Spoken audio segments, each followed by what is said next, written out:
ছেলেটি আর তার দুলাভাই একসঙ্গে টেবিলে বসতেই দুলাভাই তার কাঁধে চাপড় মেরে দেওয়ালে ঝোলানো গোস্ট উইং চ্যালেঞ্জের সাইনবোর্ড দেখিয়ে বলল, চলো তুমি আর আমি 12টা উইং, কোনো দুধ নয় কোনো পানি নয়, যে হারবে সে 1 মাসের ডিনারের বিল দেবে। আর দুধ তো বাচ্চাদের জন্য, তাই না? ছেলেটি সাইনবোর্ডের নিচে লেখা নিয়মগুলো পড়ল।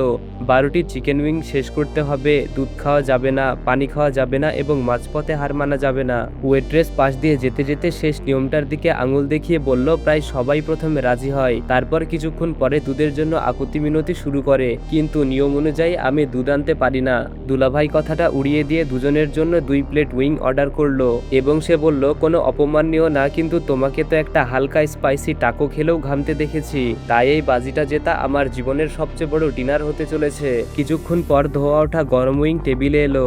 তার দুলাভাই প্রথমে উইংটা এমনভাবে খেতে শুরু করলো যেন কিছু প্রমাণ করতে এসেছে। তৃতীয় উইং এর পরই তার কপাল ঘামে ভিজে উঠলো, কিন্তু সে দ্রুত কথা বলতে লাগলো, এটা আসলে ঝাল না, শুধু ফ্লেভার, মানুষ সেটা বুঝতেই পারে না। এদিকে ছেলেটি মাথা নিচু করে একের পর এক উইং খেয়ে যাচ্ছিল, চোখে পানি চলে এলেও থামেনি। দুলাভাই হেসে বলল, দেখো ওকে, প্রায় কেঁদে ফেলেছে, বলেছিলাম না ও শেষ পর্যন্ত পারবে না। সে নিজের স্ত্রীকে ডেকে বলল, শোনো, সত্যি করে বলো তো ওকে দেখে কি মনে হচ্ছে, ও সব শেষ করতে পারবে? ছেলেটির বোন দুজনের প্লেটের দিকে তাকিয়ে শান্তভাবে বলল, শোনো, ওর প্লেট তো প্রায় শেষ, তোমারটাই এখনো বাকি। কথাটা শুনে দুলাভাইয়ের মুখের ভাব এক মুহূর্তেই বদলে গেল।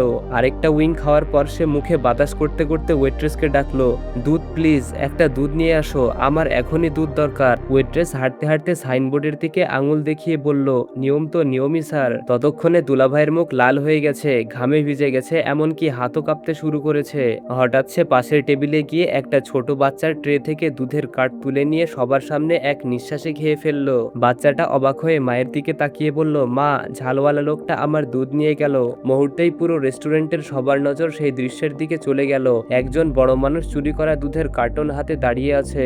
এদিকে ছেলেটি শেষ উইংটাও খেয়ে হাত মুছে বিলটা দুলাভাইয়ের সামনে এগিয়ে দিল।